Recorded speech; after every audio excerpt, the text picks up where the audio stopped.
ಅದೊಂದು ಬಹಳ ಪ್ರಸಿದ್ಧವಾದ ದೇವಸ್ಥಾನ. ದೇಶ ವಿದೇಶಗಳಿಂದ ದಿನಾಲು ಸಾವಿರಾರು ಭಕ್ತರು ಅಲ್ಲಿಗೆ ಬಂದು ಸೇವೆ ಸಲ್ಲಿಸ್ತಾ ಇದ್ರು.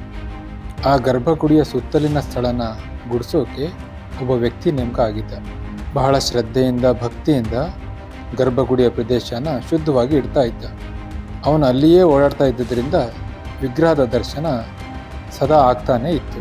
ಒಂದಿನ ಅವನು ಯೋಚನೆ ಮಾಡ್ದ, ಪಾಪ ಭಗವಂತ ಇಡೀ ದಿನ ನಿಂತೇ ಇರ್ತಾನೆ, ಭಕ್ತರನ್ನು ನೋಡಿ ನಗ್ತಾ ಆಶೀರ್ವಾದ ಮಾಡ್ತಿರ್ತಾನೆ, ಅವನಿಗೂ ನಿಂತು ನಿಂತು ಸಾಕಾಗಿರ್ಬೇಕಲ್ಲ, ಸ್ವಲ್ಪ ಆದರೂ ವಿಶ್ರಾಂತಿ ಬೇಡವೇ ಹೀಗಂತ ಅಂದ್ಕೊಂಡು ಒಂದಿನ ರಾತ್ರಿ ಪೂಜೆ ಆದಮೇಲೆ ಯಾರೂ ಇಲ್ಲದ ಸಮಯ ನೋಡಿಕೊಂಡು ದೇವ್ರ ಮುಂದೆ ಹೋಗಿ ಹೇಳ್ದ, ಸ್ವಾಮಿ ನಿನ್ನ ಕಷ್ಟ ನೋಡಲಾರೆ, ಒಂದು ದಿನನಾದರೂ ಕುತ್ಕೊಂಡು ವಿಶ್ರಾಂತಿ ತಗೋಬಾರ್ದೆ, ನನ್ನಿಂದ ಯಾವುದಾದ್ರೂ ಸೇವೆ ಇದ್ದರೆ ಹೇಳು, ಮಾಡ್ತೀನಿ ಅಂತ ಅಂದ.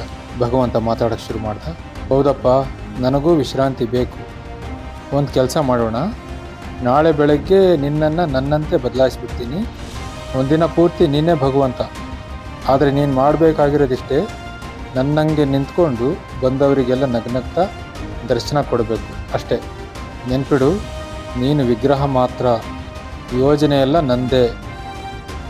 ಈ ಷರತ್ತಿಗೆ ಕಸ ಗುಡಿಸೋನು ಒಪ್ಕೊಂಡ. ಮಾರನೇ ದಿನ ಕಸ ಗುಡಿಸೋನು ವಿಗ್ರಹವಾಗಿ ನಿಂತಿದ್ದ.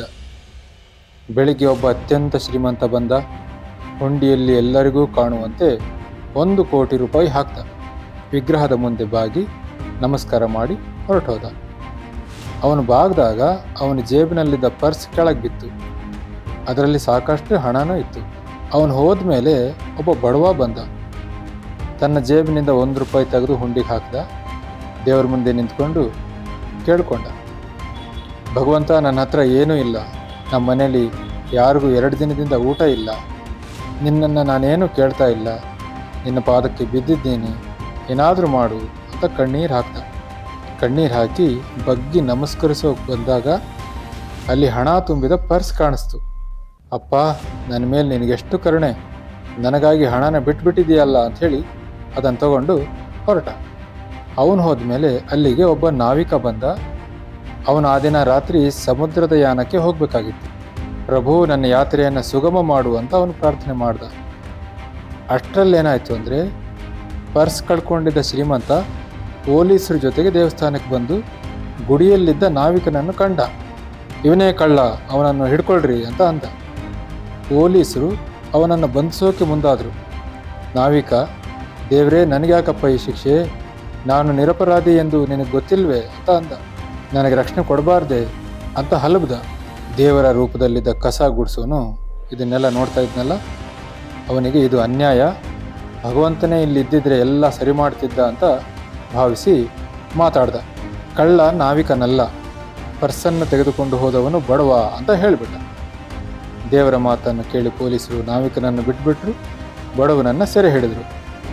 ಅವತ್ತು ಸಾಯಂಕಾಲ ಭಗವಂತ ಕಸ ಗುಡಿಸೋನಿಗೆ ಹೇಳ್ದ, ಅಲ್ಲಯ್ಯ, ನಾನು ನಿನಗೆ ಕೇವಲ ವಿಗ್ರಹವಾಗಿ ನಿಂತ್ಕೊಳಕ್ಕೆ ಹೇಳಿದ್ದೆ, ದೇವರಾಗು ಅಂತ ಹೇಳಿದ್ನ, ನಿನಗೆ ನನ್ನ ಯೋಜನೆಗಳೇ ಅರ್ಥ ಆಗೋದಿಲ್ಲ. ಶ್ರೀಮಂತ ಇದ್ನಲ್ಲ, ಅವನೊಬ್ಬ ಕಳ್ಳ ವ್ಯಾಪಾರಿ, 100 ಕೋಟಿ ಅನ್ಯಾಯದಿಂದ ಸಂಪಾದಿಸಿ ಅದರಲ್ಲಿ ನನಗೂ ಪಾಲುದಾರನಾಗುವಂತೆ ಮಾಡಿದ್ದ.